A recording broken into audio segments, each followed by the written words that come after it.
Excellences, Monsieur le Président de l'Assemblée générale, Monsieur le Secrétaire général des Nations unies, Excellences, Mesdames, Messieurs les chefs d'État et de gouvernement, Mesdames, Messieurs les chefs de délégation, distingués délégués, chers compatriotes, j'ai l'immense honneur de représenter ici à la tribune de l'Assemblée générale des Nations unies, à un carrefour particulier de son histoire, le peuple haïtien, digne et fier, qui malgré les tempêtes de tous ordres, a toujours su se relever. Première république noire du monde, Haïti porte dans ses entrailles la fierté d'une lutte héroïque pour la liberté et la dignité humaine. Elle se trouve aujourd'hui à un carrefour décisif. C'est donc avec le poids de cette histoire et l'espoir d'un avenir meilleur que je m'adresse à vous, en appelant à la solidarité agissante de la communauté internationale. Permettez-moi tout d'abord d'adresser mes chaleureuses félicitations à vous, Son Excellence Philémon Yang, ancien Premier ministre du Cameroun, pour votre élection en tant que président de cette 79e session de l'Assemblée générale. Haïti se tient fermement à vos côtés et vous assure de tout son soutien tout au long de votre mandat afin de faire de cette session un succès pour l'ensemble de la communauté internationale. Qu'il me soit permis aussi de saluer l'excellente qualité du travail accompli au cours de la 78e session par votre prédécesseur, Son Excellence, M. Denis Francis de Trinité et Tobago, qui a su conduire les travaux avec dextérité, sagesse et leadership. Je saisis également cette occasion pour exprimer au nom du peuple haïtien toute notre gratitude à vous, Monsieur le Secrétaire général Antonio Guterres, pour votre visite en Haïti, votre présence sur notre sol et votre soutien indéfectible à notre démarche auprès du Conseil de sécurité, notamment pour renforcer la police nationale d'Haïti. Vos récentes interventions en faveur d'Haïti ont été vivement appréciées et resteront gravées dans nos mémoires. Je tiens à exprimer ma plus profonde gratitude à la communauté internationale pour le soutien apporté à mon pays en ces temps de crise. Cette solidarité, qu'elle se manifeste à travers des initiatives de sécurité, d'aide humanitaire ou de soutien au développement, est grandement appréciée. Par cette coopération continue et mieux adaptée, Haïti se remettra plus forte, plus résiliente et engagera confiante sa marche assurée vers le développement et le progrès. Je salue ici tous les compatriotes haïtiens à travers le monde, qui tout en restant attachés à leur pays natal, sont obligés de chercher d'autres cieux plus cléments pour gagner leur vie. Tout le monde reconnaît qu'ils sont de rudes travailleurs. Je veux leur dire, partout où ils se trouvent, que le Conseil présidentiel de transition et le gouvernement pensent à eux en attendant que les conditions soient réunies pour qu'ils reviennent au bercail.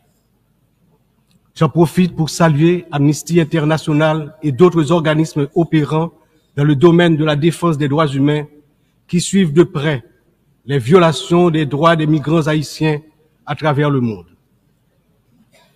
Je me permets, au nom du peuple haïtien, de saluer fraternellement tous les amis d'Haïti qui ont fait preuve de solidarité envers les migrants de notre pays, en particulier ceux résidant à Springfield dans l'Ohio aux États-Unis. La longue histoire d'amitié et de solidarité réciproque entre nos deux nations, depuis notre participation à la bataille de Savannah en 1779, nous permet de dire avec confiance que le peuple américain rejette toute incitation à la haine contre notre communauté.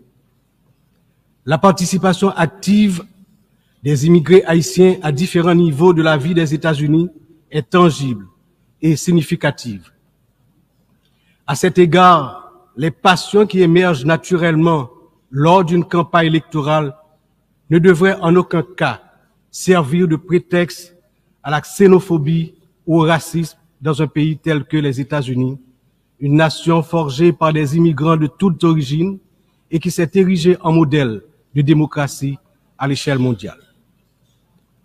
Monsieur le Président, Excellences, Mesdames et Messieurs, le thème de cette 79e Assemblée générale, ne laisser personne de côté, agir ensemble pour la paix, le développement durable et la dignité humaine des générations présentes et futures, résonne profondément avec les défis majeurs auxquels le monde est confronté aujourd'hui. Ce thème est un appel urgent à l'unité et à la coopération internationale dans un contexte où les inégalités, les conflits et la crise climatique exacerbent la vulnérabilité de millions de personnes à travers le globe. Alors que de nombreuses nations peinent à atteindre les objectifs de développement durable, il est plus que jamais nécessaire de garantir que toutes les voix, en particulier celles des plus marginalisées, soient incluses dans les processus de décision mondiaux. Cette thématique revêt également une importance capitale dans le contexte de la crise actuelle en Haïti. Il incarne l'essence même de notre lutte pour restaurer la paix et la stabilité, tout en assurant que chaque citoyen haïtien, chaque citoyenne puisse jouir de ses droits fondamentaux. Agir ensemble, comme le souligne le thème, est essentiel pour Haïti, car notre redressement ne peut se faire pleinement sans cette solidarité internationale. Monsieur le Président, Excellences, Mesdames et Messieurs, aujourd'hui notre monde est confronté à des défis d'une ampleur sans précédent, des défis qui préoccupent profondément l'ensemble de la communauté internationale. Les Nations Unies, dans leur mission historique de promouvoir la paix, la sécurité et le développement durable, se retrouvent en première ligne face à des crises qui menacent non seulement des nations isolées, mais l'ensemble de l'humanité. Le changement climatique est sans doute l'un des plus grands périls de notre époque. D'après les données récentes du groupe d'experts intergouvernemental sur l'évolution du climat, la température mondiale a déjà augmenté d'environ 1,1 degré centigrade depuis l'ère pré-industrielle. Cette élévation a provoqué une intensification des phénomènes climatiques extrêmes tels que les ouragans, les sécheresses, les inondations, des catastrophes qui affectent particulièrement les nations les plus vulnérables comme Haïti. En 2023, le Programme des Nations Unies pour le développement a estimé que plus de 100 millions de personnes supplémentaires risquent de basculer dans la pauvreté d'ici à 2030 en raison des effets du changement climatique. Pour Haïti, qui fait partie des pays les moins émetteurs de gaz à effet de serre, mais qui ont subi les impacts les plus dévastateurs, cette crise mondiale exacerbe nos difficultés à garantir la sécurité alimentaire, l'accès à l'eau potable et la stabilité économique. Les conflits armés continuent également de semer la destruction et de ravager des vies humaines. Selon le Haut Commissariat des Nations Unies pour les réfugiés, le nombre de personnes déplacées de force a atteint 110 millions en 2023, un chiffre qui n'a jamais été aussi élevé dans l'histoire de l'humanité. Que ce soit en Syrie, en Ukraine ou dans la région du Sahel, ces conflits prolongés exacerbent la pauvreté, détruisent des infrastructures vitales et entraînent des flux massifs de réfugiés. Le monde ne peut rester inactif alors que des millions d'hommes, de femmes et d'enfants fuient les violences en quête de sécurité et de dignité. L'engagement de la communauté internationale est plus que jamais nécessaire pour trouver des solutions diplomatiques et promouvoir des initiatives de consolidation de la paix. Un autre défi majeur concerne les inégalités économiques qui continuent de se creuser.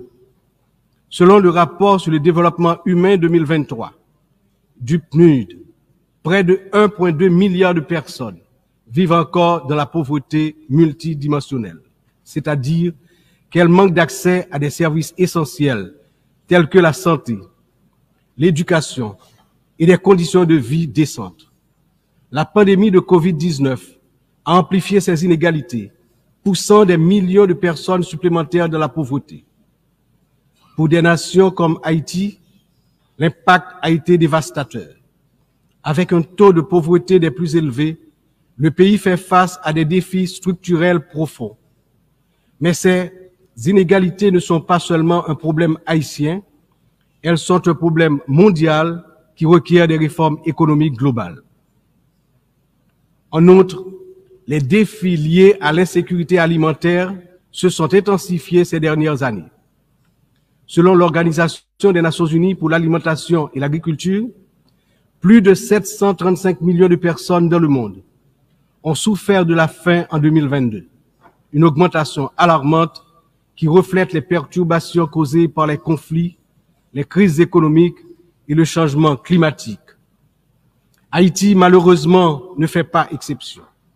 Le Programme alimentaire mondial a récemment souligné que près de la moitié de la population haïtienne est en situation d'insécurité alimentaire aiguë. Cette situation n'est pas seulement une urgence humanitaire, mais une menace pour la stabilité de notre nation. Nous devons travailler ensemble pour renforcer les systèmes agricoles, garantir un accès équitable aux ressources alimentaires et lutter contre la faim de manière concertée et durable. Enfin, les progrès technologiques apportent de nouvelles opportunités, mais également de nouvelles menaces. L'accélération du développement de l'intelligence artificielle, la prolifération des cyberattaques, la désinformation mettent en danger la stabilité des démocraties à travers le monde.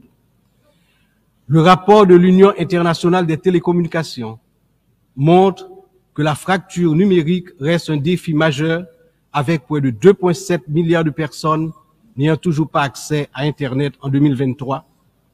Haïti étant l'un des pays les moins connectés, doit impérativement bénéficier de soutien pour combler cette fracture numérique et participer pleinement à l'économie mondiale du XXIe siècle.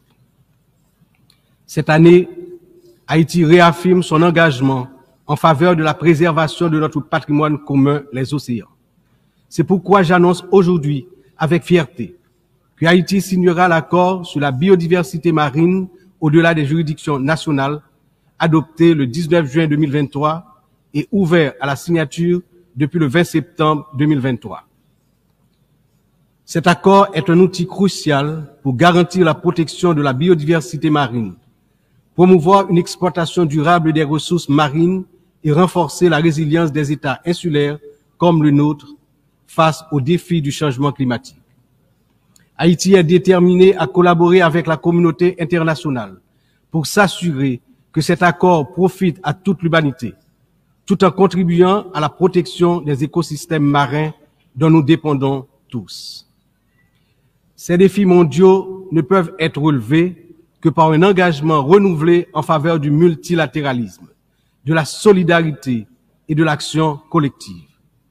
Haïti, malgré ses difficultés, se tient prête à collaborer avec la communauté internationale pour surmonter ces crises et bâtir un avenir où la paix, la justice et la dignité humaine triomphent. Mais nous ne pouvons y arriver seuls.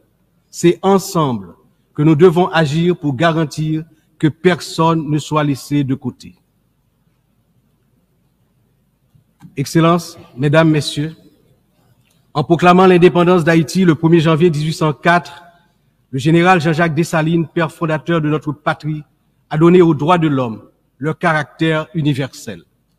En d'autres termes, avec le triomphe de la révolution haïtienne de 1804, ayant lancé le processus de démantèlement de l'ordre colonial et esclavagiste, les droits de l'homme ont cessé d'être uniquement les droits de l'homme blanc pour devenir les droits de tous les hommes, de toutes les femmes, c'est-à-dire les droits de l'humanité tout entière. À ce titre, en tant que représentant de la République d'Haïti, porte-parole officielle du peuple haïtien, je me vois dans l'obligation d'attirer l'attention des dirigeants des grandes puissances sur le danger de guerre nucléaire menaçant l'existence des peuples sur tous les continents. Dans cette optique, au nom de la République d'Haïti, je lance un vibrant appel aux chefs d'État de tous les pays membres des Nations Unies pour leur demander d'éviter à l'humanité le péril de la fin de la civilisation sur Terre. Monsieur le Président, Excellences, Mesdames et Messieurs, je m'exprime aujourd'hui avec l'expérience de plusieurs années consacrées au service de mon pays. Mon parcours politique, profondément ancré dans l'histoire d'Haïti, m'a permis de traverser de nombreuses épreuves, toujours avec un même objectif: le progrès de mon pays, la fierté, la dignité restaurée et le bien-être du peuple haïtien meurtri. Ayant présidé le Sénat de la République de 1995 à 2000, puis ayant été témoin de moments critiques de notre histoire politique, j'ai vu de près les défis auxquels notre nation a été confrontée. Mon engagement politique remonte à une époque où les luttes pour la stabilité et la démocratie étaient omniprésentes. Aujourd'hui, en tant que président du Conseil présidentiel de transition, je me retrouve à nouveau à un moment charnière de l'histoire d'Haïti. Mon parcours m'a enseigné que la résilience et la volonté collective sont les seules voies pour garantir un avenir stable et prospère. C'est avec cette vision, ce dévouement et la force que confère cette riche expérience politique que je m'engage à conduire la transition, déterminée à mener Haïti vers la paix, la sécurité et la démocratie participative, par la tenue de la conférence nationale, le renouvellement du personnel politique à travers des élections libres, crédibles, transparentes. Le peuple haïtien, malgré ces épreuves auxquelles il est confronté, refuse de se laisser submerger par le désespoir. Des défis d'une ampleur sans précédent, une violence dévastatrice, une instabilité politique persistante, une précarité quasi générale et une pauvreté dégradante se posent à son intelligence et à ses capacités d'action. Au milieu de cette tempête, il a compris qu'il lui fallait prendre une décision courageuse, celle de se mettre ensemble, de s'unir malgré les différences profondes pour pouvoir se relever et se mettre en marche, en toute confiance, vers la sortie de la crise multidimensionnelle qui l'afflige depuis déjà trop longtemps. La création du Conseil présidentiel de transition est une matérialisation de cette décision, un exemple tangible de cette volonté de se réconcilier avec soi-même. Ce Conseil qui rassemble organisations de la société civile et toutes les tendances politiques du pays est le fruit de longues négociations. Il incarne la pluralité de la société haïtienne. Sa feuille de route est claire: restaurer la sécurité publique, organiser des élections libres, transparentes à la fin de l'année 2025, rétablir la confiance dans les institutions de l'État. Pour y parvenir, nous, responsables au plus haut niveau de l'État, savons que nous aurons besoin du soutien de la communauté internationale. Mais d'abord, nous devons compter sur nous-mêmes, sur notre résilience, notre capacité à surmonter les divergences, les divisions internes. Il est important de souligner que la résolution des problèmes d'Haïti repose avant tout sur les épaules du peuple haïtien. Il est de notre devoir, en tant que nation souveraine, de prendre en main notre destin, de surmonter les divisions et de construire ensemble un avenir de paix et de prospérité. Cependant, cette responsabilité n'incombe pas seulement à nous. La communauté internationale, les Nations Unies, les puissances étrangères qui ont souvent joué un rôle décisif dans l'histoire d'Haïti ont également une part essentielle dans ce processus de restauration de la paix, de redressement économique, de renouvellement institutionnel et d'établissement d'un État de droit. En ce sens, l'échec d'Haïti à se relever n'est pas seulement celui d'une nation. Il traduit un échec collectif, une incapacité mondiale à respecter pleinement les principes de solidarité, de justice et de coopération internationale. C'est ensemble, avec une responsabilité partagée et un engagement renouvelé, que nous pourrons transformer cette crise en opportunité et tracer une voie durable vers la paix. Aujourd'hui, Haïti fait face à une crise sécuritaire d'une gravité sans précédent. La montée en puissance des gangs armés, la violence généralisée, l'instabilité politique, ont plongé la nation dans un état de vulnérabilité extrême.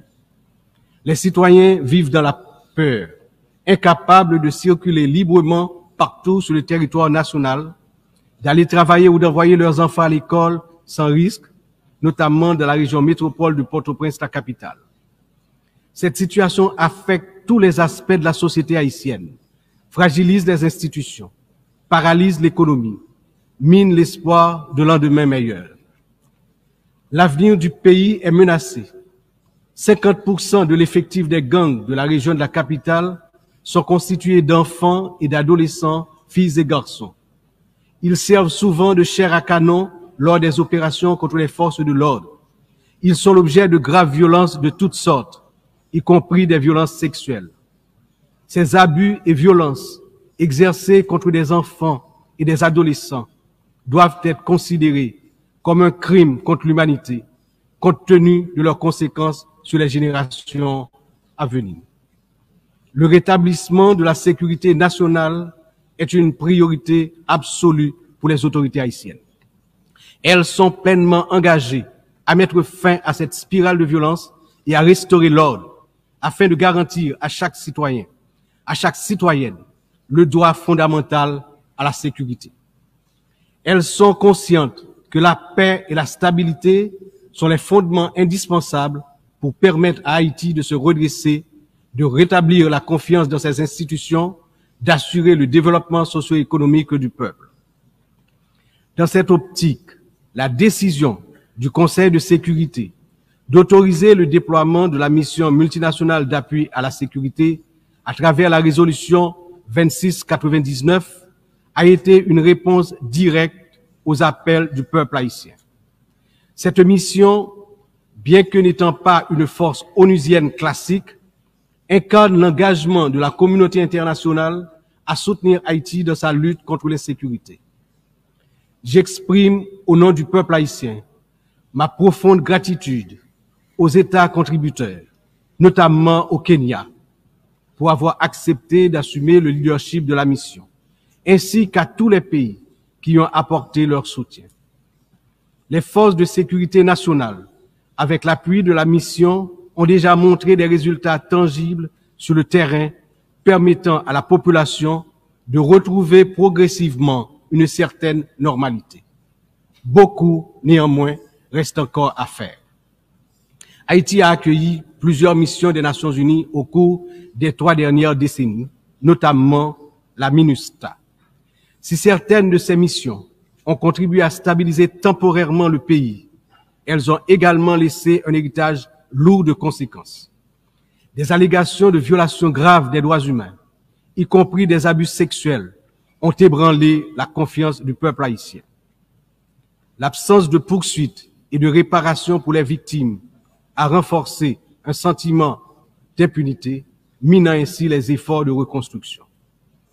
Il n'est cependant jamais trop tard pour bien agir et pour tirer des leçons du passé.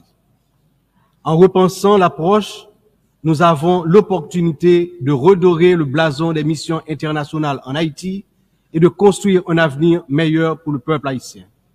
C'est dans cet esprit que nous souhaitons voir amorcer une réflexion sur la transformation de la mission de soutien à la sécurité en une mission d'opération de maintien de la paix sous mandat de l'Organisation des Nations Unies.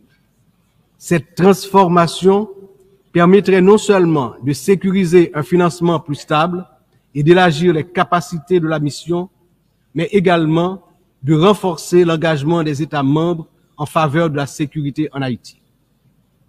Je suis convaincu que ce changement de statut, tout en s'assurant que les erreurs du passé ne se répètent pas, garantira le plein succès de la mission en Haïti. Excellences, Mesdames et Messieurs, je me tiens aujourd'hui devant cette Assemblée en tant que voix de la République d'Haïti, pays dont l'histoire est inextricablement liée aux idéaux de liberté et de justice que nous célébrons tous ici.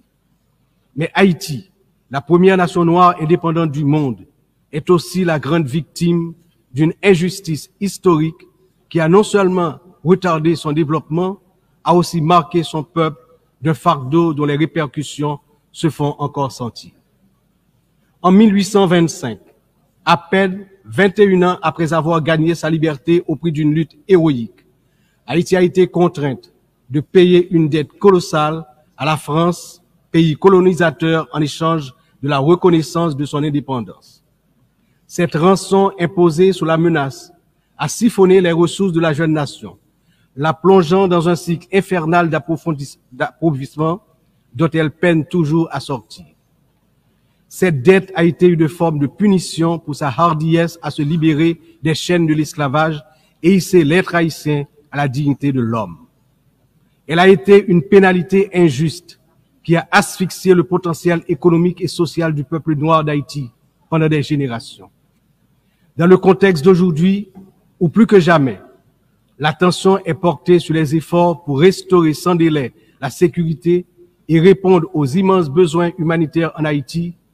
Il me paraît important d'attirer l'attention de l'Assemblée sur les séquelles du passé colonial et des rançons payées à certaines puissances qui ont largement hypothéqué le développement d'Haïti. Il n'est pas sans intérêt de rappeler qu'Haïti a été le seul pays à avoir payé pour son indépendance, obtenue pourtant dans le feu et dans le sang. À la veille du bicentenaire de cet événement inédit dans l'histoire du monde, n'est-il pas venu le moment de la restitution des montants consentis? À cet égard, mon pays s'est félicité des propositions formulées par un certain nombre de gouvernements et également certaines agences des Nations Unies pour des actions concrètes en vue de la reconnaissance, la réparation et la restitution des torts du passé.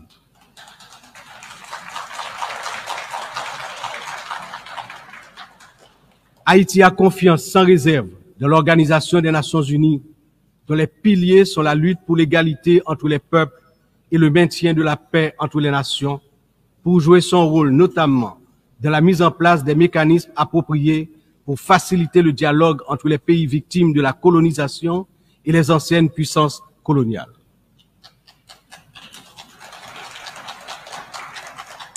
Ici, à cette 79e session de l'Assemblée générale, Haïti est par mon entreprise, non pas simplement pour revendiquer une réparation, mais pour poser une question de principe, celle de la justice immanente. Ma démarche est résolument engagée, structurée et bien documentée.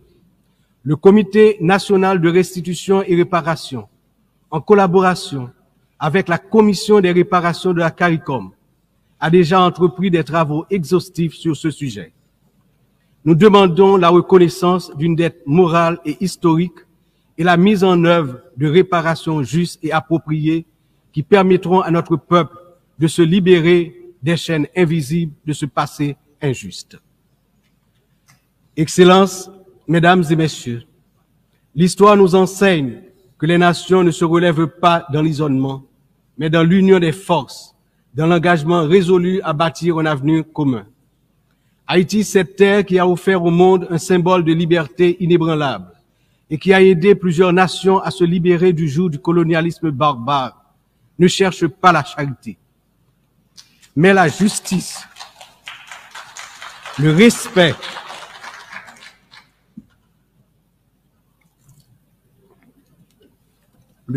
de sa dignité et de son droit à une existence digne et prospère. Les défis auxquels nous sommes confrontés aujourd'hui sont certes immenses, mais ils ne sont pas insurmontables. Il exige de nous tous une vision partagée, un sens profond de notre humanité commune et la détermination à transformer les crises en occasion de renouveau. Chaque nation, grande ou petite, riche ou vulnérable, porte une part de l'avenir collectif entre ses mains. C'est dans cette interdépendance que réside la force véritable du multilatéralisme. Que ce débat général soit le moment où nous réaffirmons notre engagement indéfectible envers la paix, la dignité humaine et le développement durable, car ce que nous faisons aujourd'hui résonnera dans les siècles à venir. L'histoire jugera la manière dont nous aurons su répondre aux défis de notre temps. Ensemble, Dans un esprit de solidarité et de coopération, nous pouvons et nous devons construire un avenir où aucun peuple, aucune nation ne sera laissé pour compte. Vive Haïti! Vive la coopération internationale! Demain, un autre pays, demain, un autre monde. Je vous remercie pour votre attention.